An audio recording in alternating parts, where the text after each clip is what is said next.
ఓం నమో వెంకటేశాయ. అంతకాత్యంత వంచన అంతికాగతా ముంచన గోవింద గోవింద. హృదిస్థితానాసురభావ సంఘాన్ మదీయ సంస్కారకృతాన్ పుణ్యాన్ హృదిస్థితో భావసమూహరోధి సదీశ సంవారయ పాతు మేనం అని జగజ్జన్మస్థితిలయ కారణమైన శ్రీనివాస పరమాత్మని భక్తిగా ప్రార్థించుకుంటూ శ్రీశుకుల వారు ఉపదేశం చేసిన శ్రీమద్భాగవత మహాగ్రంథం యొక్క అధ్యయన కార్యక్రమాన్ని ఈ సాయంకాల వేళ మనం ప్రారంభించుకుందాము. ప్రారంభంలో యథాప్రకారం ఆచార్యుల వారితో కలిసి ప్రార్థనా శ్లోకాలను చదువుకుని ఈ కార్యక్రమానికి మంగళాచరణం చేసుకుందాము. ఓం నమో వెంకటేశాయ. శ్రీ గురు ప్రార్థనా. గురుర్బ్రహ్మా గురుర్విష్ణు గురుర్దేవో మహేశ్వరః గురుః సాక్షాత్ పరం బ్రహ్మ తస్మై శ్రీ గురవే నమః. శ్రీనివాస ప్రార్థనా. వరాభయహస్తాయ వరారోహాప్రియాయ చ వరాహాచలవాసాయ శ్రీనివాసాయ తే నమః. అథ సంకల్పః. శ్రీమదాదివరాహ క్షేత్రే విరాజమానస్య నిత్యశుద్ధ బుద్ధముక్త స్వభావస్య లీలాగృహీత విగ్రహస్య శ్రీ పద్మావతి జానేః అనుగ్రహేణ అస్మాకం సర్వేషాం బుద్ధిశుద్ధ్యర్థం విద్యాభివృద్ధ్యర్థం భక్తి జ్ఞాన వైరాగ్యాది తదనుకూల సర్వసంపత్ సమృద్ధ్యర్థం శ్రీ పరమేశ్వర ప్రీత్యర్థం శ్రీమద్భాగవత పాఠం కరిష్యామహే. అస్య శ్రీమద్భాగవత స్తోత్ర మహామంత్రస్య నారద ఋషిః బృహతి ఛందః శ్రీకృష్ణః పరమాత్మా దేవతా బ్రహ్మ బీజం భక్తిశక్తిః జ్ఞానవైరాగ్యే కీలకం అస్మాకం శ్రీమద్భగవత్ప్రసాదసిద్ధ్యర్థే పాఠే వినియోగః. ధ్యానం నారాయణాద్భుతవరాహ వినీయమానాం దంష్ట్రాగ్రకోటికిరణావలిపూర్యమాణాం వ్యాసప్రసూతశుకవాక్య విగీయమానాం విశ్వంభరాం నమత భాగవతామితాభాం. శ్రీ గురుభ్యో నమః. హిరణ్యాక్షుడు ఆదివరాహస్వామిని చూశాడు. చూసిన స్వామితో కొంచెం పరుషంగా మాట్లాడాడు. స్వామి హిరణ్యాక్షుడి మాటలని లెక్క చేయక భూమిని స్వస్థానంలో ఉంచటం అనే కార్యక్రమాన్ని ముందు చేపట్టాడు. భూమిని స్వస్థానంలో ఉంచిన తర్వాత హిరణ్యాక్షుడు ఎదురుగా నిలుచుని హిరణ్యాక్షుడు చెప్పిన మాటలని సత్యం వయం వనగోచరామృగాః అని అంగీకరించినట్లుగా మాట్లాడి, నేను ఎక్కడికి వెళ్ళట్లేదు, ఇక్కడే ఉంటున్నాను, నీకేదో యుద్ధం చేయాలనే తపన ఉంది కదా, చేసుకో అన్నట్లుగా పరిహాసంగానే మాట్లాడాడు. చాలా సింపుల్గా మాట్లాడాడు. ఆ మాటలు విన్న హిరణ్యాక్షుడు ఏమనుకున్నాడు, ఎలా అతను రియాక్ట్ అయ్యాడు అనే విషయాన్ని మైత్రేయ మహర్షి గారు చెప్తున్నారు. సోధిక్షిప్తో భగవత ప్రలబ్ధశ్చ ఋషాభృశం ఆజహారోల్బణం క్రోధం క్రీడ్యమానో అహిరాడివా అనే శ్లోకంతో మొదలుపెట్టి, సహా ఆ హిరణ్యాక్షుడు అధిక్షిప్తో భగవత సత్యం వయం వనగోచరా మృగాః అని నువ్వు చెప్పింది నిజమే అని ఒప్పుకున్నట్టుగా ఒప్పుకుని హిరణ్యాక్షుణ్ణి ఒక దెబ్బ కొట్టినట్టుగా కొట్టాడు ఆదివరాహస్వామి. అందువల్ల దానితో ఒకసారి దెబ్బ తిన్నట్టయింది, ఆక్షేపం తగిలినట్టయింది. సోధిక్షిప్తో భగవత ప్రలబ్ధశ్చ రుషా భృశం. తర్వాత మాటలన్నీ కూడా పైకి చూడడానికి ఏవోగా ఉన్నాయి, కానీ సరిగ్గా వినలేకపోతే పరిహాసాస్పదంగా ఉన్నాయి, అవి పరిహాసం చేస్తున్నట్లుగా ఉన్నాయి. కాబట్టి స్వామి నన్ను పరిహసించాడు అని కూడా అనుకున్నాడు. ప్రలబ్ధశ్చ, దాంతో రోషం అనేది పొడుచుకొచ్చింది. రుషా భృశం ఆజహారోల్బణం క్రోధం. ఆ కోపానికి మరింత కోపాన్ని తెచ్చిపెట్టుకున్నాడు. ఆ కోపం యుద్ధానికి అతన్ని ప్రేరేపించేట్లుగా ఉండేటువంటి కోపం, తీవ్రమైనటువంటి కోపం, క్రియారూపాన్ని దాల్చేటువంటి కోపం, ఉల్బణం తీవ్రమైనటువంటి కోపాన్ని ఆజహార తెచ్చిపెట్టుకున్నాడు. ఉన్న కోపం చాలదు అన్నట్లుగా ఇంకా కూడా కోపాన్ని తెచ్చిపెట్టుకున్నాడు. చూస్తే క్రీడ్యమాన అహిరాడివా, పాము గనక పడగెత్తితే ఆ పడగను చూసి ఎవరైనా భయపడకుండా దాన్ని ఎత్తిన కాస్త ముట్టుకుంటూ కాస్త ఇటు అటు చేతులు ఊపుతూ దాన్ని ఆడించాలని ప్రయత్నం చేస్తే పాము ఎంత కోపంగా బుసలు కొడుతూ ఊగిపోతుందో అంత కోపంగా బుసలు కొడుతూ ఊగిపోసాగాడు. సోధిక్షిప్తో భగవతా ప్రలబ్ధశ్చ రుషాభృశం ఆజహారోల్బణం క్రోధం క్రీడ్యమాన అహిరాడివా అని హిరణ్యాక్షుడి పరిస్థితి ఎలా ఉంది అనే విషయాన్ని మైత్రేయ మహర్షి గారు చెప్తున్నారు. ఈసారి కోపం క్రియారూపాన్ని దాల్చే కోపం తెచ్చిపెట్టుకున్నాడు కదా, అందుకని దాన్ని వాడి సృజన్నమర్షిత శ్వాసాన్ మన్యు ప్రచలితేంద్రియ అసాధ్య తరసాదైత్యో గదయా అభ్యహనద్ధరిం అని తన కోపాన్ని చూపించేశాడు అని పై శ్లోకంలో చెప్తున్నారు. సృజన్ అమర్షిత శ్వాసాన్. స్వామి అంత సింపుల్గా మాట్లాడటము, పరిహాసం చేస్తున్నట్లుగా మాట్లాడడం, నవ్వుముఖం పెట్టుకున్నట్టు మాట్లాడడం, అసలు భయం అనేది చూపించకుండా భయపడకుండా మాట్లాడడం అనేదాన్ని భరించలేకపోయాడు. దాంతో అమర్షిత సహించలేక శ్వాసాన్ సృజన్ యగశ్వాసను పీల్చడం మొదలుపెట్టాడు. కోపంతో ఊగిపోతున్నాడు కదా, ఆ ఊగిపోతున్నవాడు ఉచ్ఛ్వాస నిశ్వాసాలని తీవ్రంగా శబ్దంతో సహా చేయటం మొదలుపెట్టాడు. సృజన్ అమర్షిత శ్వాసాన్ మన్యు ప్రచలితేంద్రియ. కోపం చాలా తీవ్రంగా వచ్చిందనుకున్నాం, ఆ కోపానికి ఒళ్ళంతా కదిలిపోయింది. కదిలిపోవటం అనేది ఒళ్ళు కదలటం కాదు, ఒంట్లో ఉండే ఇంద్రియాలు కూడా కదిలిపోయినాయి. కళ్ళు గడగడగడగడ ఇలా కొట్టుకున్నట్లయినాయి, ముక్కుపుటాలు అదిరినాయి, చెవులు కూడా ఇలా కదిలిపోయినాయి. అన్ని ఇంద్రియాలు కూడా ఒకసారి ప్రచలనానికి గురి అయినాయి. మన్యు ప్రచలితేంద్రియ. దాంతో ఇంకా కోపాన్ని నా శరీరంలో ఉంచుకుంటే లాభం లేదనుకున్నాడో ఏమో. ఆసాద్య తరసా దైత్య గదయా. తన చేతిలో ఉండేటువంటి గదని గట్టిగా పట్టుకున్నాడు. చాలా వేగంగా గదయ అభ్యహనద్ధరిం. ఆ గదతో చాలా వేగంగా దైత్యుడు దితిపుత్రుడైనటువంటి హిరణ్యాక్షుడు హరిం శ్రీహరిని అహనత్ కొట్టాలని విసిరేశాడు, గదని విసిరేశాడు.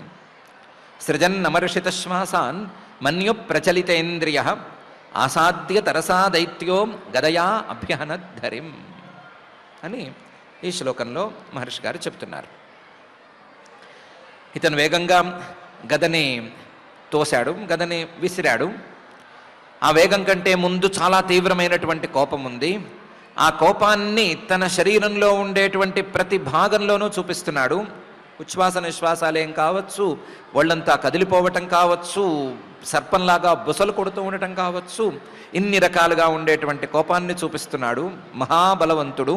ఇలాంటి వాడు ఇంత కోపంతో గదని గనక విసిరేస్తే అది ఏమవ్వాలి అనే విషయాన్ని పై శ్లోకంలో మహర్షి గారు అంటున్నారు. భగవాంస్తు గదావేగం విసృష్టం రిపుణా ఉరసి అవంచయత్ తిరశ్చీన యోగారూఢ ఇవాంతకం అని. భగవాన్ ఈయనేమీ తక్కువైనవాడు కాదు, పూజనీయుడు, సమర్థుడు. ఆయన గదావేగం, ఆ గద తాలూకు వేగాన్ని ఆయన చూశాడు. పర్వాలేదు, వేగంగానే ఉంది. నేనిచ్చిన శాపము లేదా అనుగ్రహము లేదా వరము ఏదో ఒకటి బాగానే పనిచేస్తోంది అని అనుకున్నాడు. విసృష్టం గట్టిగానే విసిరేశాడు వీడు అని అనుకున్నాడు. రిపుణా ఉరసి శత్రుభావంతోనే ఇతను విసిరేశాడు అని కూడా చూశాడు. ఆ గదని అలాగే వదిలిపెడితే వచ్చి తన వక్షస్థలానికే తగులుతుంది అని కూడా చూశాడు. వక్షస్థలానికే గురిపెట్టి కదా హిరణ్యాక్షుడు గదని విసిరేశాడు. ఆ గదని ఆ వేగాన్ని సరిగ్గా చూసి సరిగ్గా తన వక్షస్థలాన్ని తాకవలసినటువంటి సమయంలో కాస్తంత తిరశ్చీన జరిగాడు, లేదా ఇట్లు తిరిగాడు. ఎదురుకుండా స్ట్రైట్గా నుంచునుంటే తగిలేదేమో, కొంచెం పక్కకి తిరిగాడు. అవంచయత్ తిరశ్చీన. ఈయన పక్కకి తిరగంగానే ఆ గద కాస్త ఈయన్ని తగలకుండానే వెళ్ళిపోయింది. దాని వేగం మొత్తంనే కూడా ఈయన మోసం చేసినట్లయింది. హిరణ్యాక్షుడు విసిరిన వేగానికి ఈయన గుండెల మీద ఆ గద తాకి తీరాలి అనే పరిస్థితి ఉండేది. ఆయన లాస్ట్ మినిట్లో చిన్న ట్విస్ట్ ఇచ్చాడు. దాంతో గద కాస్త పక్కకి జరిగిపోయింది. గద తాలూకు వేగం ఎందుకు పనికి రాకుండా పోయింది. అవంచయత్ తిరశ్చీన. ఎలా వంచాడు, ఎలా ఈయన గదా వేగాన్ని పట్టించుకోలేదు, లేదా గదను తనను తాకకుండా ఎలా ఆపుకున్నాడు అనటానికి ఒక అద్భుతమైన దృష్టాంతాన్ని మహర్షి గారు చెప్తున్నారు. యోగారూఢ ఇవాంతకం. యోగ సాధనను బాగా బలంగా చేసినవాడు, యోగ సిద్ధిని పొందినటువంటి వాడు మృత్యువు మీదకొస్తే ఏం చేస్తాడో అలా చేశాడు. యోగ సాధనను బలంగా చేసిన వాడికి మృత్యువు అనేది మీదకొస్తే పక్కకి ఎలా జరగాలో చక్కగా తెలుసు. మృత్యువును తన మీదకు రానివ్వడు. నతస్య రోగో న జరా న మృత్యు ప్రాప్తస్య యోగాగ్నిమయం శరీరం అని కదా ఉపనిషద్వాక్యం. యోగాగ్నిమయమైనటువంటి శరీరాన్ని యోగ సాధనతో సాధించిన వాడికి ఎలాగైతే మృత్యువు దరి చేరలేదో, మృత్యువు అతన్ని తాకలేదో, అలాగే ఈ గదా వేగం అనేది పరమాత్మను తాకలేకపోయింది.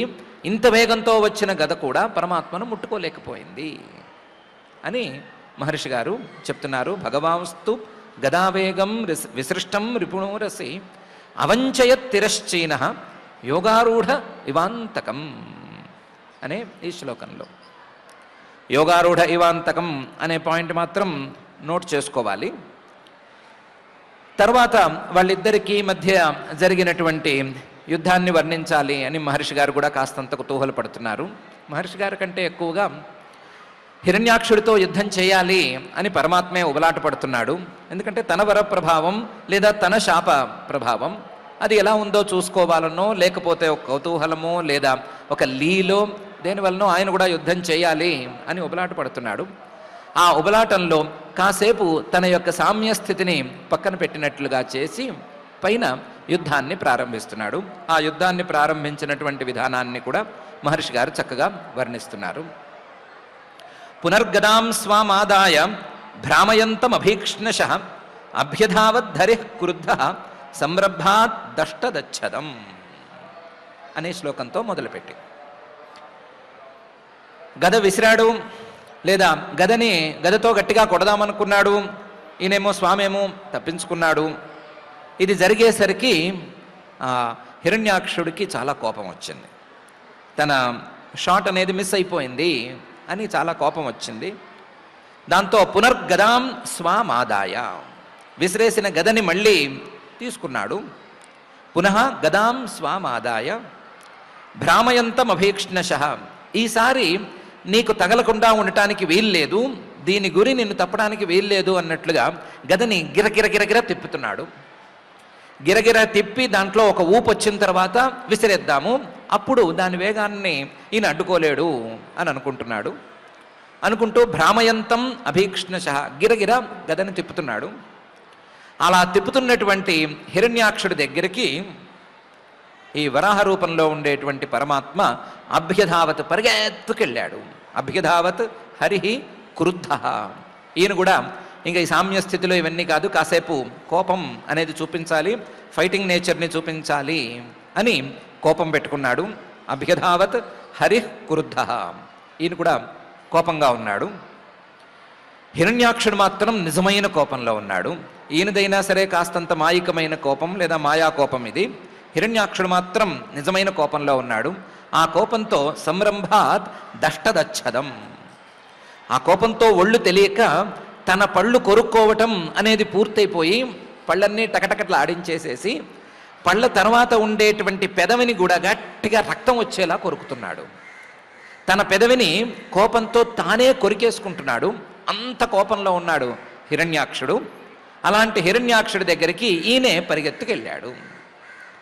హిరణ్యాక్షుడేమో కోపంగా ఉన్నాడు, చాలా కోపంగా ఉన్నాడు. తన పెదవిని తానే కోర్రపళ్ళతో కొరికేసుకుంటున్నాడు. అలాగే ఎట్లాగైనా సరే ఈసారి గద గురి తప్పడానికి వీల్లేదు అని దానికి ఊపు రావటానికి గదని గిరగిరా తిప్పుతున్నాడు.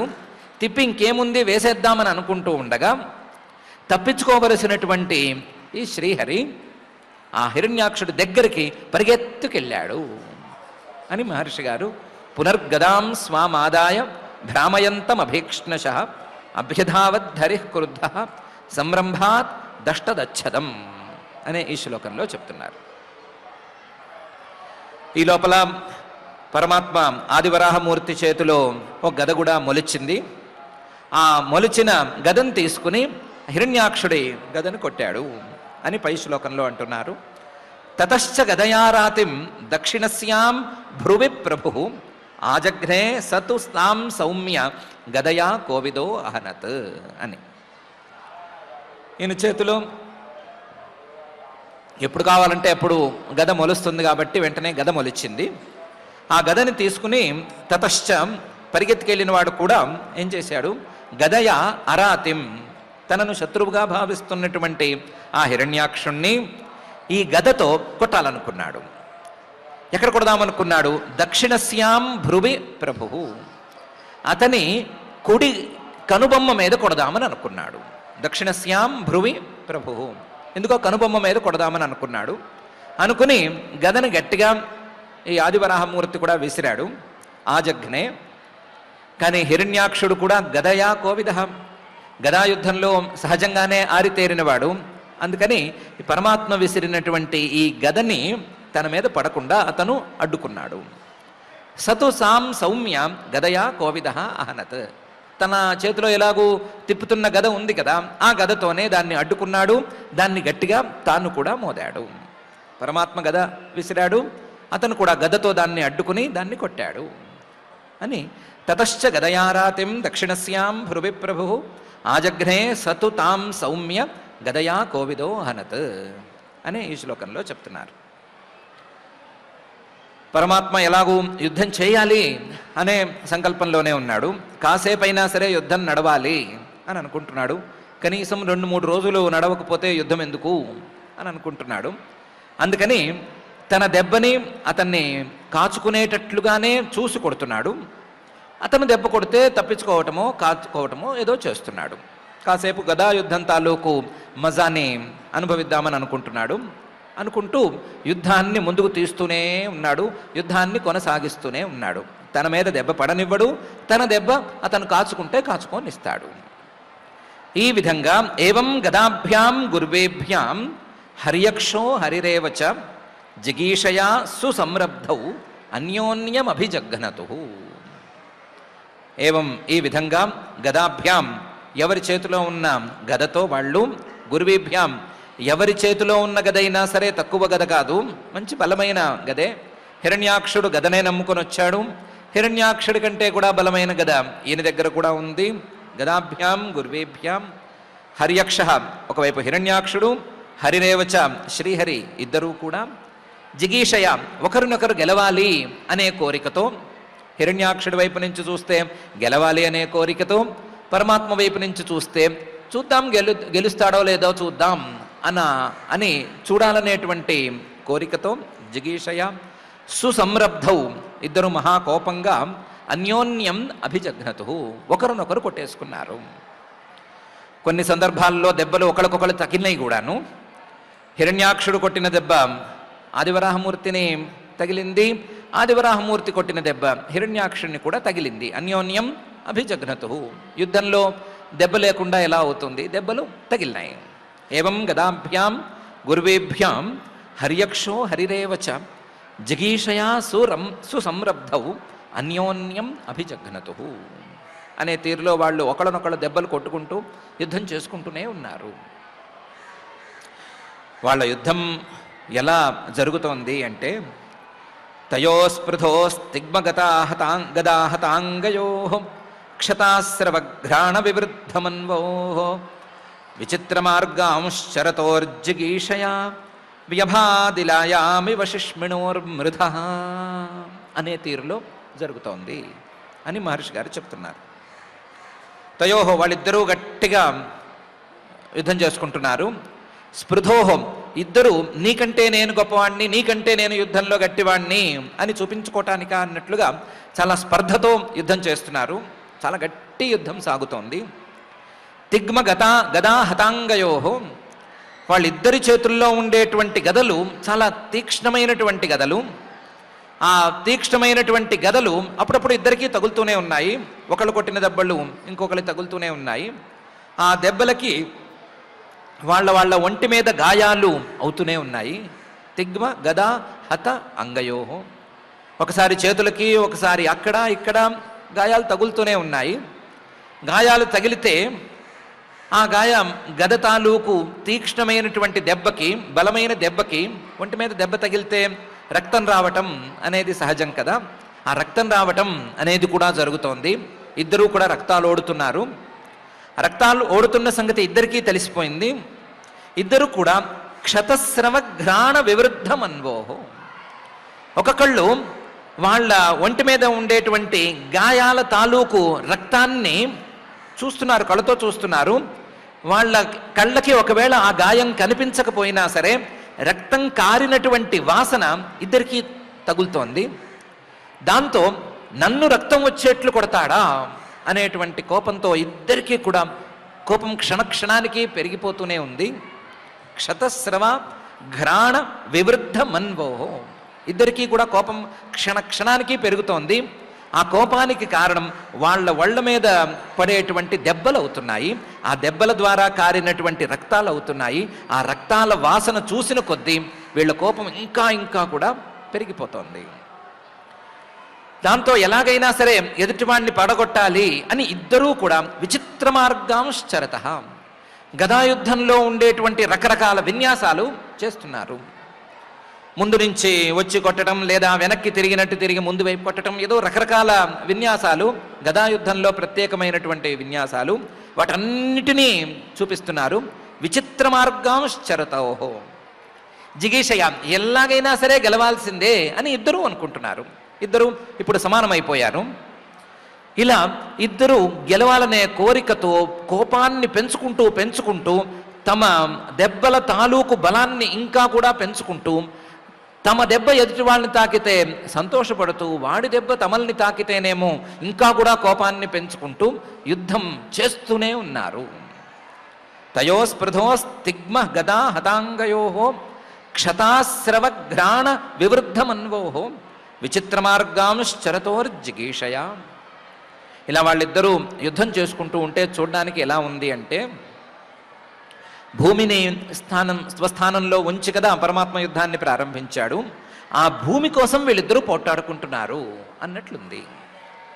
భూమి నాది అంటే నాది అని ఒకరికొకరు పోట్లాడుకుంటున్నారు. గెలిచిన వాడిది భూమి అనే పందెం పెట్టుకున్నట్టు పోట్లాడుకుంటున్నారు అన్నట్లుంది. ఇంకా కూడా ఎలా ఉంది అంటే, ఒక ఆవు కోసం రెండు ఆంబోతులు గనక పోట్లాడుకోవటం మొదలు పెడితే ఎలా ఉంటుందో అలా ఉంది.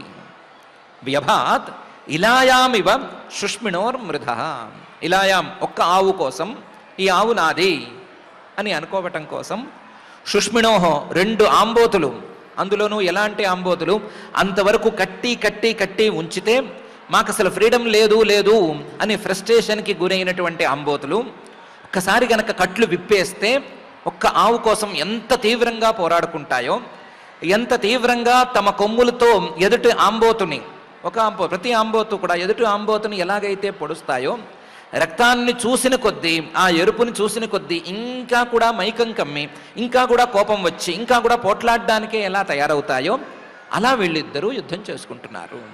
రెండు ఆంబోతులు యుద్ధం చేసుకుంటుంటే ఎలా ఉందో, పోట్లాడుకుంటుంటే ఎలా ఉందో అలా ఉంది చూడటానికి అని మహర్షి గారు అంటున్నారు. తయోస్పృధో స్తిగ్మ గదా హతాంగయో క్షతాస్రవఘ్రాణ వివృద్ధమన్వో విచిత్రమార్గాంశ్చరతోర్జిగీషయా వ్యభాదిలాయామివ శుష్మిణోర్మృధ అని. ఈయనేమీ తగ్గట్లేదు, పరమాత్మ ఏమీ తగ్గట్లేదు, హిరణ్యాక్షుడికేమో తగ్గాలని లేనే లేదు. వీళ్ళిద్దరి యుద్ధం ఇలా సాగుతూనే ఉంది. సాగుతూనే ఉండగా దైత్యస్య యజ్ఞావయవస్య మాయా గృహీత వారాహతనోర్మహాత్మనః కౌరవ్యమహ్యాం ద్విషతోర్విమర్దనం దిదృక్షరాగాదృశభిర్వృతస్వరాట్ అని బ్రహ్మగారు అక్కడికి చూడటానికి వచ్చేశాడు అని ఈ శ్లోకంలో మహర్షి గారు చెప్తున్నారు. దైత్యస్య దితిపుత్రుడైనటువంటి హిరణ్యాక్షుడు ఒకవైపు ఉన్నాడు, రెండో వైపు యజ్ఞావయవస్య యజ్ఞాలని తన శరీరంలో అంగాలుగా పేర్చుకున్నటువంటి ఆదివరాహమూర్తి ఉన్నాడు. అందులోనూ మాయాగృహీత వారాహతనోహో తన మాయాశక్తితో యోగమాయా బలంతో వారాహతనువును అంటే వరాహ శరీరాన్ని ధరించినటువంటి యజ్ఞవరాహమూర్తి ఒకవైపు ఉన్నాడు. యజ్ఞావయవస్య మాయాగృహీత వారాహతనోహో మహాత్మనః అసలు ఈయనకి ఒక శరీరం అనేది అక్కర్లేదు, ఒక శరీరంతో పని లేదు. మహాత్మనః మొత్తం ప్రపంచమంతా వ్యాపించి ఉన్న స్వరూపం కలిగిన వాడిన. అయినా సరే ఈరోజు మాయా బలంతో ఒక యజ్ఞవరాహ శరీరాన్ని ధరించి యుద్ధానికి పూనుకున్నాడు, యుద్ధం తీవ్రంగా చేస్తున్నాడు. ఇలా వీళ్ళిద్దరూ మహ్యాం భూమి కోసం పోట్లాడుకుంటూ ఉంటే కౌరవ్య ఓ విదురా ద్విషతోర్ విమర్దనం దిదృక్షు ఇలా వీళ్ళిద్దరూ ఒకరేమో కోపంతో ద్వేషంతో యుద్ధం చేస్తున్నారు, మరొకరేమో ఎదుటివారి ద్వేషాన్ని అంగీకరించి యుద్ధం చేస్తున్నారు. హిరణ్యాక్షుడేమో శ్రీహరి మీద ద్వేషంతో యుద్ధం చేస్తున్నాడు, శ్రీహరేమో హిరణ్యాక్షుడి యొక్క ద్వేషాన్ని అంగీకరించి నీ ద్వేషానికి సమానంగా నేను కూడా యుద్ధం చేస్తాను అని చేస్తున్నాడు. చూడటానికేమో ఇద్దరు ఒకరికొకరికి పడక ఇలా యుద్ధం చేసుకుంటున్నారు అని అనిపిస్తోంది. వీళ్ళిద్దరి యుద్ధం ఏ స్థాయిలో ఉంది అని చూడటానికి విమర్దనం దిదృక్షు ఆగాత్ అక్కడికి విచ్చేశాడు. ఎవరు విచ్చేశారు? స్వరాట్ బ్రహ్మగారు విచ్చేశారు. వచ్చినవాడు ఒక్కడే రాకుండా ఋషిభిర్వృత వేల సంఖ్యలో ఋషుల్ని తనతో తీసుకొచ్చి ఋషులతో సహా మీ అందరికీ యజ్ఞవరాహమూర్తిని చూపిస్తాను రండి అని చెప్పినట్లుగా వాళ్ళందరినీ తీసుకొచ్చి అక్కడికి చేరాడు అని. దైత్యస్య యజ్ఞావయవస్య మాయా గృహీత వారాహ తనోర్మహాత్మనః కౌరవ్యమహ్యాం ద్విషతోర్విమర్దనం దిదృక్షరాగాద్ ఋషిభిర్వృతస్వరాట్ అని ఈ శ్లోకంలో మహర్షి గారు చెప్తున్నారు. బ్రహ్మగారు వచ్చేసరికి పరిస్థితి ఎట్లా ఉంది అంటే ఆసన్న శౌండీరమపేత సాధ్వసం కృత ప్రతీకారమహార్య విక్రమం విలక్ష్య దైత్యం భగవాన్ సహస్రణీ జగాద నారాయణమాదిసూకరం అనే తీరులో ఉంది. అందుకని వెంటనే తాను చేయవలసిన పని ఏమిటి అని ఆలోచించి ఆయన చేసేశాడు అని మహర్షి గారు చెప్తున్నారు. బ్రహ్మగారు వచ్చినవాడు ఇద్దరూ ఎలా యుద్ధం చేస్తున్నారు అని చూడలేదు. ఆయనకి పరమాత్మ ఏమాత్రం యుద్ధం చేస్తాడు అనే విషయం మీద అంచనా ఉంది, దాని మీద పెద్ద ఆలోచించనక్కర్లేదు అని కూడా ఉంది. హిరణ్యాక్షుడు ఎలా యుద్ధం చేస్తున్నాడు అనేదే ఆయనకి ప్రధానమైన అంశం.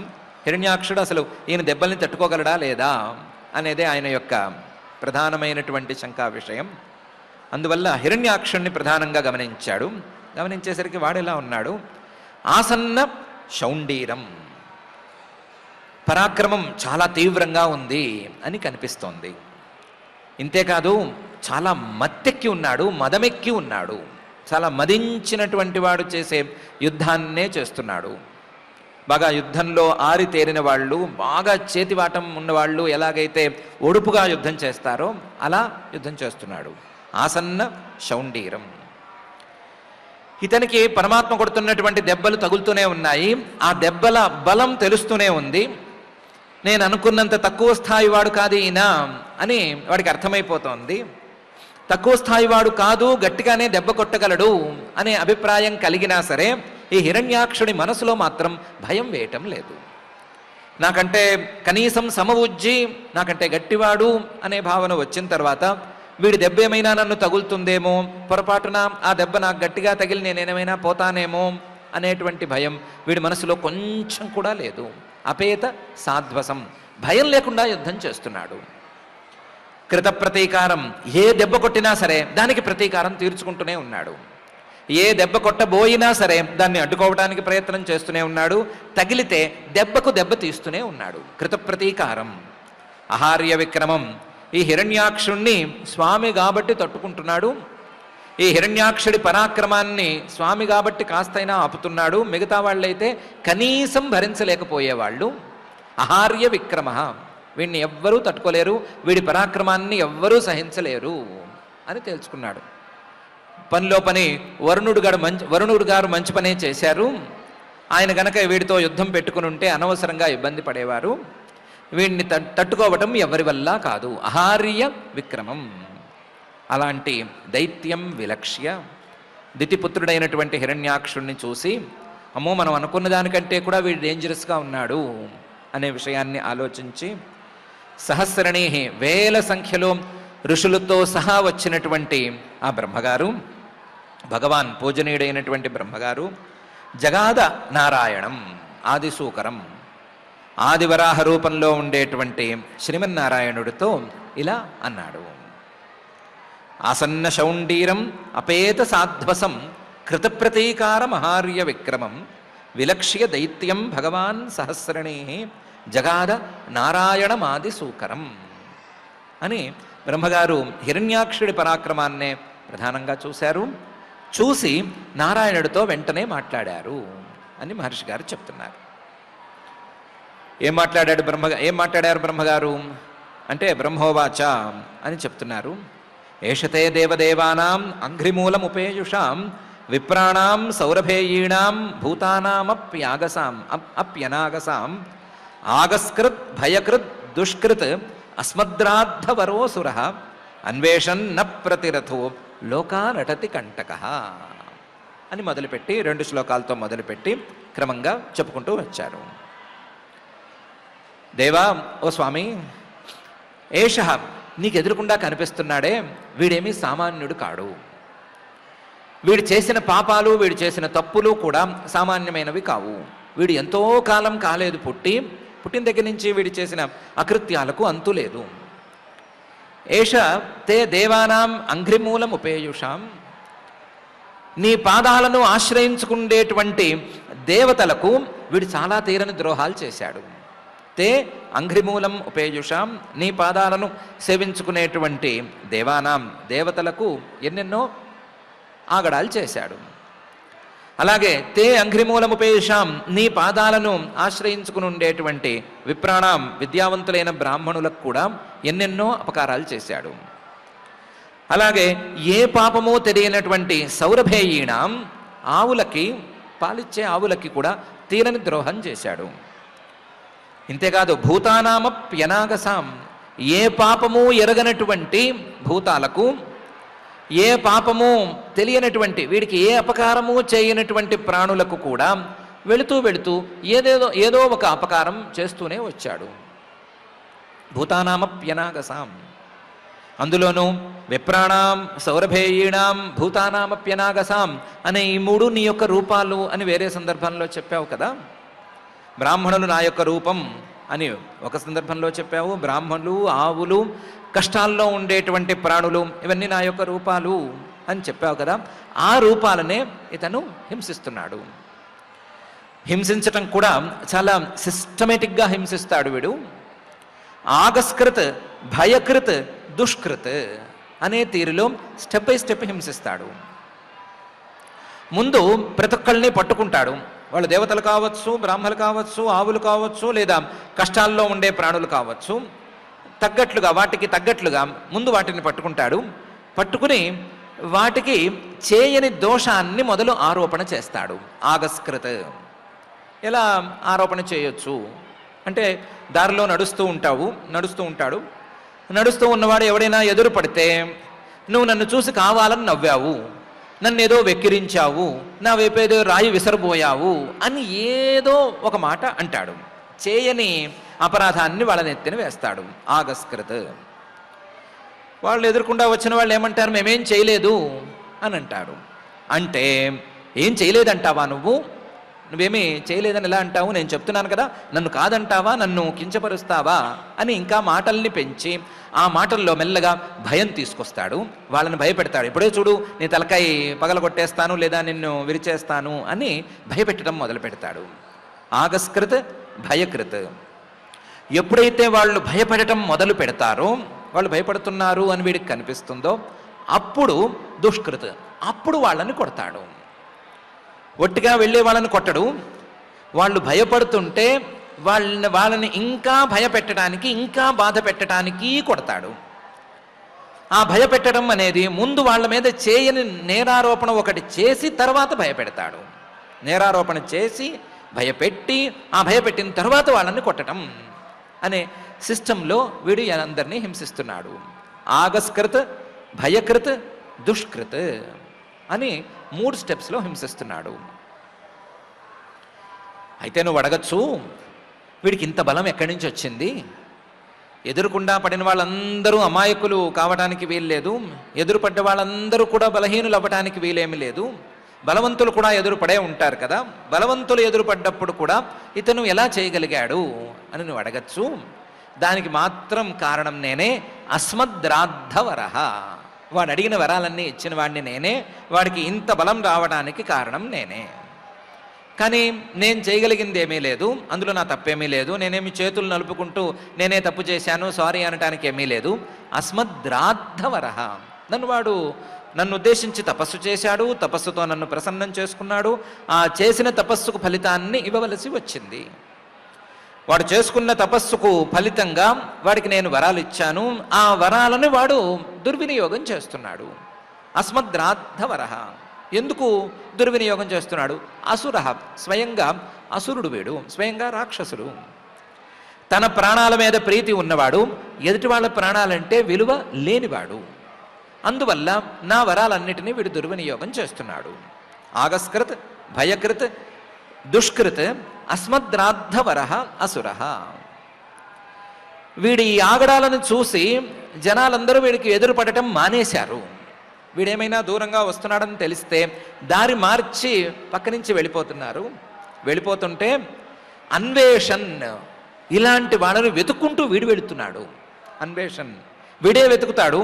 వెతికి ఎక్కడెక్కడో దారి తప్పిన వాళ్ళని, ఎక్కడో దాక్కున్న వాళ్ళని కలుగులోంచి బయటికి తీసి వాళ్ళతో పోట్లాట పెట్టుకుని తర్వాత వాళ్ళని కొడుతున్నాడు. అన్వేషణ్. ఇంత తిరిగినా సరే వీణ్ణి కొట్టేవాడు ఇంతవరకు లేకపోయాడు. అప్రతిరథః. వీడి శత్రువు కానీ, వీణ్ణి కొట్టేవాడు కానీ, వీణ్ణి ఏరా అని అడ్డుకునేవాడు కానీ ఒక్కడు కూడా లేకపోయాడు. అన్వేషణ్ అప్రతిరథః. ఈ పని కోసమే వీడు లోకాన్ అటతి కంటకః. ప్రతి లోకంలోనూ తిరుగుతున్నాడు. ముందు మానవ లోకంలో తిరిగి చూశాడు. ఈ మానవుల్ని కొడితే నాకేం వస్తుంది అని అనుకుని స్వర్గానికి వెళ్ళి చూశాడు. అక్కడ కూడా చాలామంది మొహం చాటేశారు, దాదాపు ఎవరూ కనిపించలేదు. మళ్ళీ నీళ్ళలోకి వచ్చాడు, వరుణలోకంలో వెళ్ళాడు. ఇలా రకరకాల చోట్లకి వెళ్ళి తిరిగి వెతికి మనుషుల్ని లేదా దేవతల్ని వాళ్ళని వీళ్ళని పట్టుకుని వాళ్ళని నానా రకాలుగా హింసిస్తున్నాడు. కంటకః, ఒక ముళ్ళులాగా తయారయ్యాడు. అటతి కంటకః, తిరిగే ముళ్ళులాగా తయారయ్యాడు. ఈ తిరిగే ముళ్ళు ఒకచోట ఉంటేనే గుచ్చుకుంటుంది. తిరిగే ముళ్ళు అవటం వలన ఒకచోట ఉండకుండా ఎక్కడ ఉన్న వాళ్ళనైనా గుచ్చుకుంటోంది. వీడే వెళ్ళి అందరినీ గుచ్చొస్తున్నాడు అని బ్రహ్మగారు ఈ 2 శ్లోకాల్లోనూ హిరణ్యాక్షుడు చేసేటువంటి ఆగడాలను ఏషతే దేవదేవానాం అంఘ్రిమూలముపేయుషాం విప్రాణాం సౌరభేయీణాం భూతానాం అప్యనాగసాం ఆగస్కృత్ భయకృత్ దుష్కృత్ అస్మద్రాద్ధవరో అసురః అన్వేష్యన్న ప్రతిరథః లోకాన్ అటతి కంటకః అని చెప్తున్నారు. సరే, వాడు చాలా తప్పులు చేశాడు అని అనుకుందాం, నేనేం చేయాలి అని పరమాత్మ ఒకవేళ అడిగితే, మైనం మాయావినం దృప్తం నిరంకుశమసత్తమం ఆక్రీడ బాలవద్దేవ యథా ఆశీవిషముత్థితం అని అన్నారు. అయ్యా, నేను చూస్తే తెలుస్తోంది, నువ్వు కొట్టదలుచుకుంటే ఫస్ట్ షాట్కే వాడిని కింద పడేసేసేవాడివి, నువ్వు కొడితే వాడేం నిలబడు, కానీ నువ్వేం చేస్తున్నావంటే వాడితో సమానంగా బలాన్ని చూపిస్తూ, వాడితో ఒకవేళ ఉంటే 1 ఇంచు 2 ఇంచులు ఎక్కువ తప్ప ఎక్కువ బలం తాలూకు అంతరం చూపించకుండా వాడు ఎంతసేపు యుద్ధం చేస్తాడో అంతసేపు యుద్ధం చేయనిద్దాము అనే తీరులో యుద్ధాన్ని సాగదీస్తున్నావు తెలుస్తోంది. వచ్చిన వెంటనే వాడి పరాక్రమము చూశాను, నిన్ను చూశాను. మైవం మాయావినం దృప్తం నిరంకుశమసత్తమం ఆక్రీడ. వీడితో దయచేసి నువ్వు ఆటలాడద్దు. అందులోనూ బాలవత్, ఒక పిల్లవాడితో ఆటలాడుకున్నట్టుగా ఆటలాడుతున్నావు నాకు కనిపిస్తోంది. ఇలా వీడితో ఆటలాడద్దు. వీడేం చిన్నపిల్లవాడు కాడు. ఎందుకు? మాయావినం, ఆసుర మాయలు, రాక్షస మాయలు చాలానే ఉన్నాయి వీడి దగ్గర. దృప్తం, వీడికి లేని అహంకారం లేదు. అలాగే నిరంకుశం, ఎవరు ఏం చెప్పినా సరే వినడు. అసత్తమం, చెడ్డవాళ్లలో కల్లా కూడా వీడు చాలా చెడ్డవాడు. చెడ్డవాళ్లే వీడిని చూసి భయపడి పారిపోవాలి అనే స్థాయిలో ఉండేవాడు. ఇలాంటి వాడితో చిన్నపిల్లలతో ఆడుకున్నట్టు ఆడుకుంటే ఎట్లాగా? చిన్నపిల్లలతో ఆడుకోవటానికైతే కారణం ఉంది. చిన్నపిల్లల్లో ఏ రకమైనటువంటి మాయ, వంచన మొదలైనవి ఉండవు. అలాగే వాళ్ళు ఏ రకంగానూ అహంకారాన్ని ప్రదర్శించరు. చక్కగా వినయంగా ఉంటారు లేదా మంచిగా ఉంటారు. నిరంకుశం, చెప్తే వింటారు. చెప్తే వింటేనే పిల్లల లెక్క. సహజంగానే పిల్లలు ఏ చెడు లక్షణాలను అప్పటికి ఇంకా తమలో పెంచుకుని ఉండరు. కాబట్టి వాళ్లతో ఆడితే పర్వాలేదు, కానీ వాళ్ళకి విరుద్ధంగా ఉన్నవాడు వీడు. మాయావి, దృప్త, నిరంకుశ, అసత్తమగా ఉన్నాడు కదా. ఇలాంటి వాడితో మా ఆక్రీడ బాలవద్దేవ. వీడేం చిన్నపిల్లవాడు కాదు. యథా ఆశయవిషం ఉత్థితం, వీడు పడగెత్తిన పాము లాంటి వాడు. విషంతో నిండినటువంటి పాము గనక పడగెత్తి ఊగుతూ ఉంటే ఆ పాముతో ఎవరూ ఆడుకోకూడదు కదా. నువ్వు కూడా వీడితో దయచేసి ఆడుకోవద్దు. వీడు పిల్లవాడు కాదు, పాము లాంటివాడు. వీడితో దయచేసి ఆటలాడద్దు. నీ యుద్ధం అనేటువంటి ఆటకి వీణ్ణి ఆసరాగా తీసుకోవద్దు. మైనం మాయావినం దృప్తం నిరంకుశం అసత్తమం ఆక్రీడ బాలవద్దేవ యథా ఆశీవిషం ఉత్థితం అని చెప్పారు. పొన్లేవయ్యా కాసేపు ఆడుకుంటాను, తర్వాతే వాడి కాలం తీరిన తర్వాత వాడిని కింద పడేస్తాను అని అంటావేమో. అలా అనద్దు. నయావదేశ వర్ధేత స్వాం వేలాం ప్రాప్య దారుణ స్వాందేవ మాయామాస్థాయ తావజ్జహ్యఘమచ్యుత అని బ్రహ్మగారు కాసేపు అని అనద్దు. కాసేపట్లో వీడికి బలం ఎక్కువయ్యేటువంటి కాలం రాబోతోంది అని అంటున్నారు. నయావదేశ వర్ధేత, వీడింకా ఉన్న రూపం కంటే కూడా తన రూపాన్ని పెంచుకోగలడు. ఎప్పుడు పెంచుకోగలడు అంటే స్వాం వేలాం ప్రాప్య, అసురులకి రాక్షసులకి బలం పెరిగేటువంటి సంధ్యా సమయాన్ని, అందులో వీడి జన్మ సమయమైనటువంటి సంధ్యా సమయాన్ని గనక వీడు చేరుకున్నాడంటే, ఆ కాలానికి చేరుకున్నాడంటే వీడు వెంటనే తన శరీరాన్ని తన బలాన్ని ఇంకా కూడా పెంచుకోగలడు. స్వాం వేలాం ప్రాప్య దారుణ, అప్పుడు దారుణంగా తయారైపోగలడు. భరించలేనంత సామర్థ్యం ఇతనికి చేరవచ్చు. అంతలోపే నువ్వు ఆ పరిస్థితి రానివ్వకుండా, ఆ వేళ వరకు ఇతన్ని తీసుకువెళ్ళనివ్వకుండా స్వాం దేవ మాయామాస్థాయ, నీ యోగమాయను ఒక్కసారి నువ్వు తీసుకో. నీ యోగమాయా బలంతో తావజ్జహి, ఆ కాలం రాకుండానే, సంధ్యా సమయం సమీపించకుండానే ఇతన్ని నువ్వు కొట్టేయి. తావజ్జహి. ఎందుకు కొట్టాలి? అఘం, ఇతను పాపాత్ముడు, పాపానికి ప్రతిరూపంగా నిలిచినటువంటి వాడు. కాబట్టి తావజ్జహి, ఇతని బలం పెరిగే లోపలే ఇతన్ని కొట్టేయి. అచ్యుత, ఓ ఈ సృష్టిలో ఏమాత్రం ఇది లేకుండా, విచ్ఛేదం లేకుండా ఉండేటువంటి ఓ అచ్యుతుడా, ఈ సృష్టిలో ఏమాత్రమూ నీ రూపాన్ని జారనివ్వకుండా సమానంగా ఉంచుకున్నటువంటి ఓ పరమాత్మ, వీణ్ణి నువ్వు ఉపేక్షించద్దు, కాలాన్ని ప్రతీక్షించద్దు అని బ్రహ్మగారు న యావదేశ వర్ధేత స్వాం వేలాం ప్రాప్య దారుణ స్వాం దేవమాయామాస్థాయ తావజ్జహ్యఘమచ్యుత అని అన్నారు.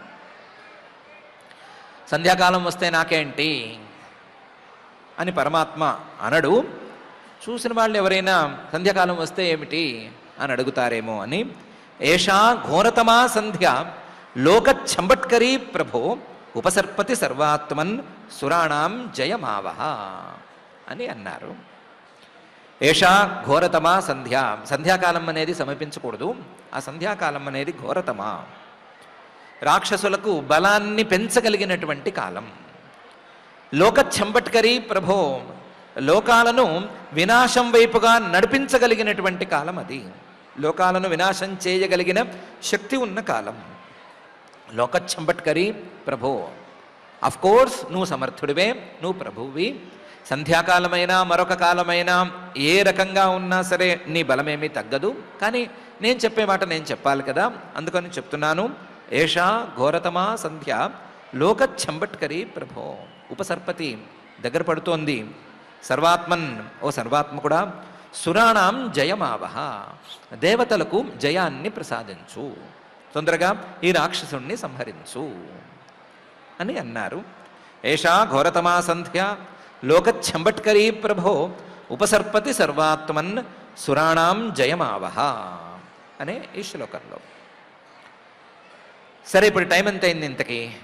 సంధ్యాకాలం సమీపిస్తోంది, సంధ్యాకాలం దగ్గరగా ఉంది అంటున్నావు కదా, టైం ఎంత అయింది అని పరమాత్మ అడిగితే, అధునైషోభిజిన్నామ యోగో మౌహూర్తికో హ్యగాత్ శివాయ నస్త్వం సుహృదాం ఆశు నిస్తర దుస్తరం అని చెప్తున్నారు.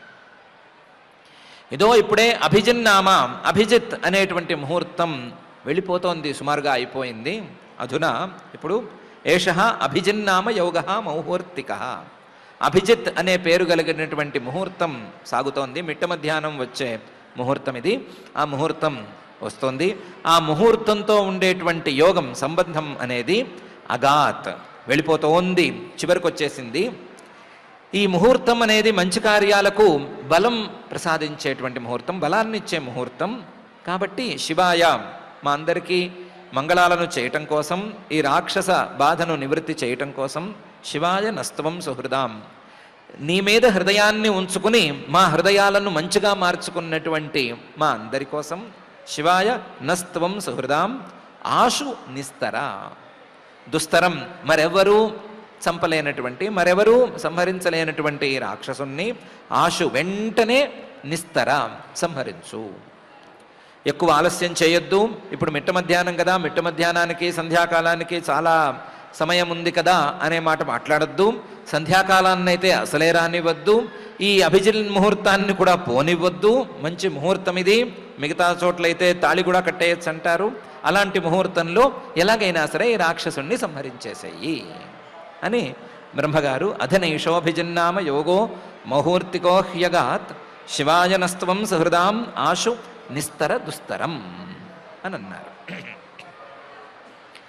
అసలు ఇవన్నీ నువ్వు నాతో ఎందుకు మాట్లాడుతున్నావు, నేను ఎందుకు చేయాలి, కాసేపు ఆడుకుంటాను, ఆడుకుని వీణ్ణేం చేయకుండా వెళ్ళిపోతాను అని పరమాత్మకు అనటానికి ఛాన్స్ ఇవ్వనని బ్రహ్మగారే ముందే అంటున్నారు. దిష్ట్వా త్వాం విహితం మృత్యుం అయం ఆసాదిత స్వయం విక్రమ్యైనం మృధే హత్వా లోకానాథేహి శర్మణి అని.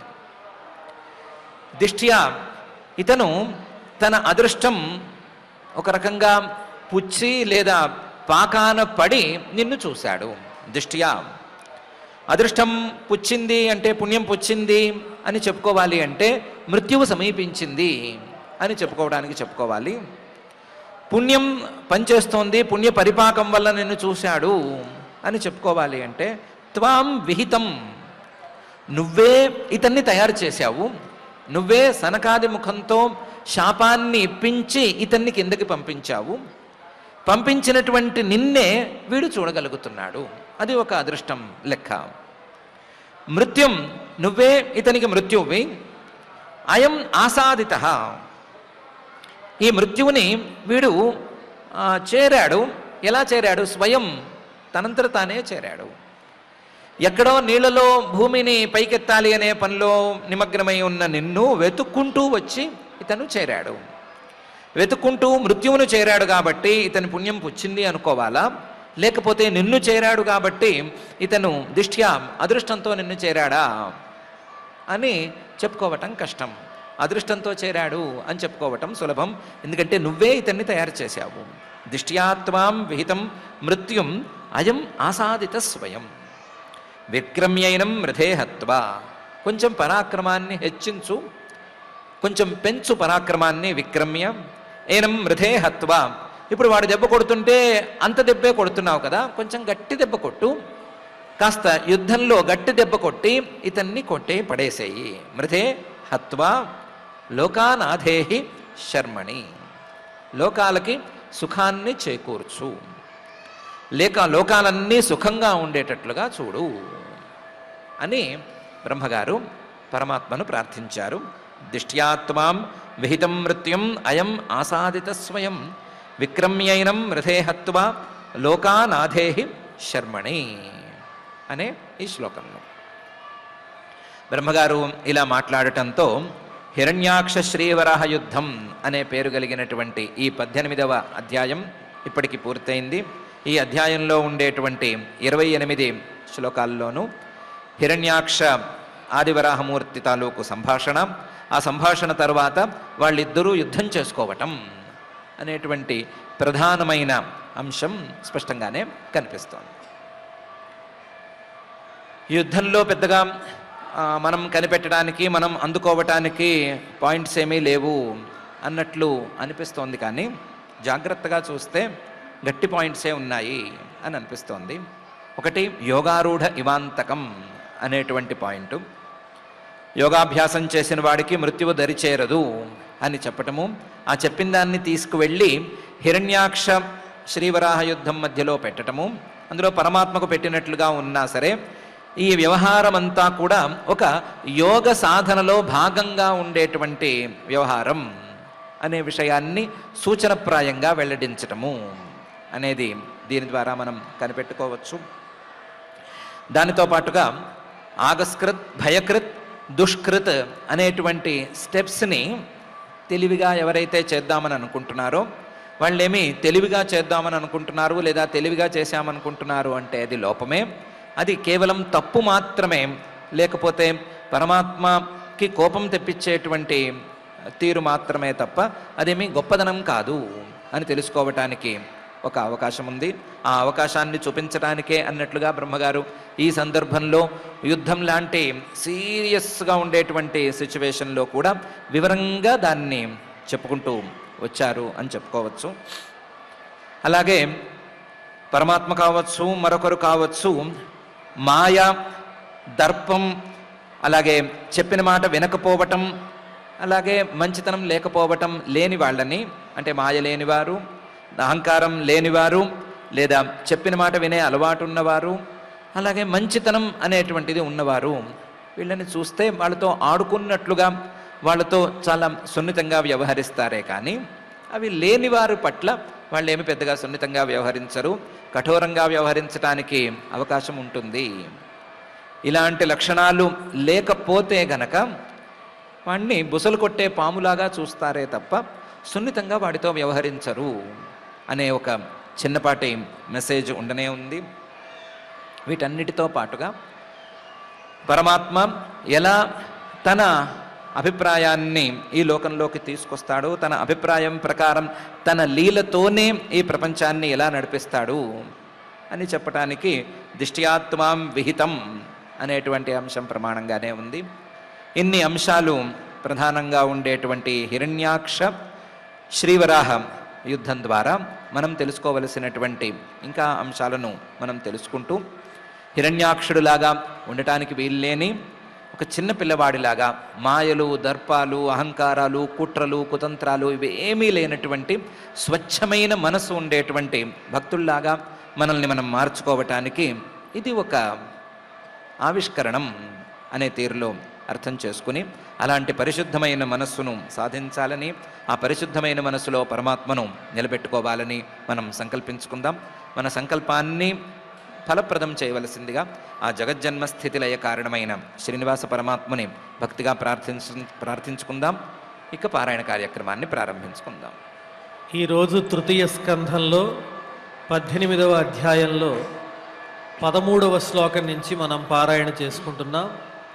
अथ अथ श्रीमद्भागवते श्रीमद्भागवते पारमहंस्यां संहितायां पारमहंस्यां संहितायां तृतीयस्कन्धे तृतीयस्कन्धे अष्टादशाध्याये श्लोकाः अष्टादशाध्याये श्लोकाः मैत्रेय उवाच मैत्रेय उवाच सोऽधिक्षिप्तो भगवता सोऽधिक्षिप्तो भगवता प्रलब्धश्चरुषा भृशम् प्रलब्धश्चरुषा भृशम् आजहारोल्बणं क्रोधम् आजहारोल्बणं क्रोधम् क्रीड्यमानो हिराडिव क्रीड्यमानो हिराडिव सृजन्नमर्षितश्वासान् सृजन्नमर्षितश्वासान् मन्युप्रचलितेन्द्रियः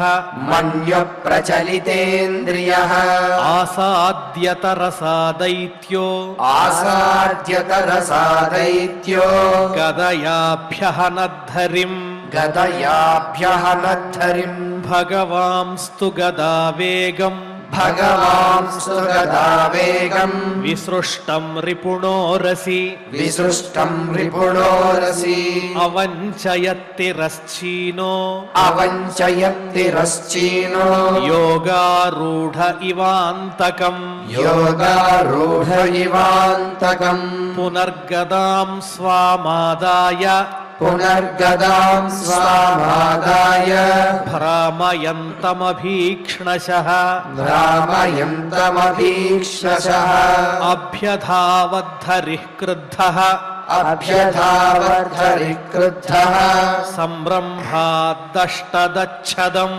सम्रम्भाद्दष्टदच्छदम् ततश्च गदया रातिम् ततश्च गदया रातिम् दक्षिणस्यां भ्रुवि प्रभुः दक्षिणस्यां भुवि प्रभुः आजघ्ने सतुतां सौम्य आजघ्ने ससुतां सौम्य गदया कोविदोहनत् गदया कोविदोहनत् एवं गदाभ्यां गुर्वीभ्याम् एवं गदाभ्यां गुर्वीभ्यां हर्यक्षो हरिरेव च हर्यक्षो हरिरेव च जिगीषया सुसंरब्धौ जिगीषया सुसंरब्धौ अन्योन्यमभिजघ्नतुः अन्योन्यमभिजघ्नतुः तयोस्पृधोस्तिग्मगदाहताङ्गयोः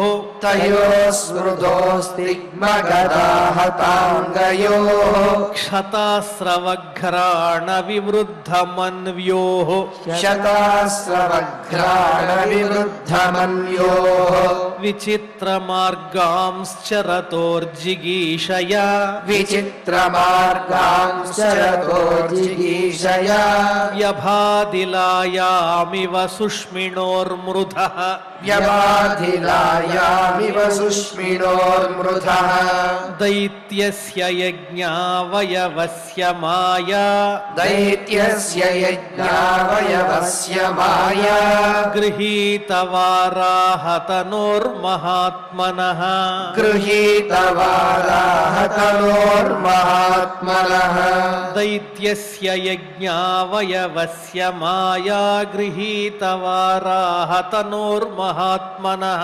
दैत्यस्य यज्ञावयवस्य माया गृहीतवाराहतनोर्महात्मनः कौरव्यमह्यां द्विषतोर्विमर्दनम् कौरव्यमह्यां द्विषतोर्विमर्दनम् दिदृक्षुरागादृशिभिर्वृतस्वराट् दिदृक्षुरागादृशिभिर्वृतस्वराट् आसन्नशौण्डीरमपेतसाध्वसम् आसन्नशौण्डीरमपेतसाध्वसम् कृतप्रतीकारमहार्यविक्रमम् कृतप्रतीकारमहार्यविक्रमम् విలక్ష్య దైత్యం భగవాన్ సహస్రణీః విలక్ష్య దైత్యం భగవాన్ సహస్రణీః జగాదనారాయణమాదిసూకరం జగాదనారాయణమాదిసూకరం బ్రహ్మోవాచ బ్రహ్మోవాచ ఏష తే దేవదేవానాం ఏష తే దేవదేవానాం అంఘ్రిమూలముపేయుషాం అంఘ్రిమూలముపేయుషాం విప్రాణాం సౌరభేయీణాం విప్రాణాం సౌరభేయీణాం భూతానామప్యనాగసాం భూతానామప్యనాగసాం ఆగస్కృద్భయకృద్దుష్కృత్ ఆగస్కృద్భయకృద్దుష్కృత్ అస్మద్రాద్ధవరోసురః అస్మద్రాద్ధవరోసురః అన్వేషన్న ప్రతిరథో అన్వేషన్న ప్రతిరథో లోకానటతి కంటకః లోకానటతి కంటకః మైనం మాయావినం దృప్తం మైనం మాయావినం దృప్తం నిరంకుశమసత్తమం నిరంకుశమసత్తమం ఆక్రీడబాలవద్దేవ ఆక్రీడబాలవద్దేవ యథాసి విషముత్థితం యథా శ్రీవిషముత్థితం నయావదేశవర్ధేత నయావదేశవర్ధేత స్వాం వేలాం ప్రాప్య దారుణః స్వాం వేలాం ప్రాప్య దారుణః స్వాం దేవమాయామాస్థాయ స్వాం దేవమాయామాస్థాయ తావజ్జహ్యఘమచ్యుత తావజ్జహ్యఘమచ్యుత ఏషా ఘోరతమా సంధ్యా ఏషా ఘోరతమా సంధ్యా లోకచ్ఛంబట్కరీ ప్రభో లోకచ్ఛంబట్కరీ ప్రభో ఉపసర్పతి సర్వాత్మన్ ఉపసర్పతి సర్వాత్మన్ సురాణాం జయమావహ సురాణాం జయమావహ అధునైషోభిజిన్నామ అధునైషోభిజిన్నామ యోగో మౌహూర్తికో హ్యగాత్ యోగో మౌహూర్తికో హ్యగాత్ శివాయ నస్త్వం సుహృదాం శివాయ నస్త్వం సుహృదాం ఆశు నిస్తర దుస్తరం ఆశు నిస్తర దుస్తరం దిష్ట్యా త్వాం విహితం మృత్యుం దిష్ట్యా త్వాం విహితం మృత్యుం అయమాసాదిత స్వయం అయమాసాదిత స్వయం విక్రమ్యైనం మృధే హత్వా విక్రమ్యైనం మృధే హత్వా లోకానాథేహి శర్మణి లోకానాథేహి శర్మణి ఇతి ఇతి శ్రీమద్భాగవతే శ్రీమద్భాగవతే పారమహంస్యాం సంహితాయాం పారమహంస్యాం సంహితాయాం తృతీయస్కంధే తృతీయస్కంధే అష్టాదశోऽధ్యాయः అష్టాదశోऽధ్యాయः ఓం నమో వెంకటేశాయ. అంజిత దివ్యమూర్తి పరమాత్మక ఈ కలుషాత్ముడైన నక్తంచరుడు అస్మదీయవర గర్వమునన్ భువనంబులెల్ల కారించు మదించి ఇట్టి విపరీత చరిత్రుని త్రుంపగిట్లుపేక్షించుట కాదు వీని బలిసేయు వసుంధరకున్ శుభంబగున్ అని బ్రహ్మగారు ఏవైతే పలుకులు పలికారో ఆ విష్ణుమూర్తి గురించి, శ్రీమద్ భాగవతంలో ఆ విష్ణు తత్వం గురించి మనం ఆచార్యముఖంగా నిరంతరము శ్రీమద్ భాగవత అమృత రసాస్వాదన చేసుకుంటూ ఉన్నాం. నిరంతరము ఇటువంటి అమృతతుల్యమైనటువంటి అధ్యయన కార్యక్రమం కొనసాగాలి. తద్వారా భాగవత తత్వం, ఆ పరమాత్మ తత్వం మనందరికీ అందించమని ఆ దేవదేవుని మనందరం మరొక్క మారి కోరుకుంటూ యథాప్రకారంగా క్షమాప్రార్థన దగ్గర నుంచి మంగళాంత శ్లోకం వరకు పఠించుకుని మంగళాంతంగా నేటి అధ్యయన కార్యక్రమానికి పరిసమాప్తిని పలుకుదాం. అథ క్షమా ప్రార్థనా యదక్షరపదభ్రష్టం మాత్రాహీనం చ యద్భవేత్ తత్సర్వం క్షమ్యతాం దేవ నారాయణ నమోస్తుతే. అథ భగవత్సమర్పణం కాయేన వాచా మనసేంద్రియైర్వా బుద్ధ్యాత్మనా వా ప్రకృతే స్వభావాత్ కరోమి యద్యత్ సకలం పరస్మై నారాయణాయేతి సమర్పయామి. అథ లోకక్షేమ ప్రార్థనా సర్వే భవంతు సుఖినః సర్వే సంతు నిరామయాః సర్వే భద్రాణి పశ్యంతు మా కశ్చిద్ దుఃఖభాగ్ భవేత్. అథ మంగళం శ్రియకాంతాయ కళ్యాణ నిధయే నిధయేర్థినాం. సెరెనిటీ మోడల్ హై స్కూల్ విద్యార్థులకు అమ్మఒడి, సామాన్యులకు అందుబాటులో ఉన్న బడి సెరెనిటీ. మేడ్చల్ జిల్లాలో మేటిగా నిలిచి సాటిలేని ఫలితాలను సాధిస్తున్న నంబర్ 1 స్కూల్ సెరెనిటీ. మా ప్రత్యేకతలు ప్రతి విద్యార్థి పట్ల వ్యక్తిగత శ్రద్ధ, activity based learning and digital classrooms, computer lab, 100% ఫలితాలు, sports and cultural activities, yoga, abacus మరియు Vedic maths education. Please visit Serenity Model High School, Nagaram. Admissions are in progress. Call 040-271-46899 and 040-271-48699.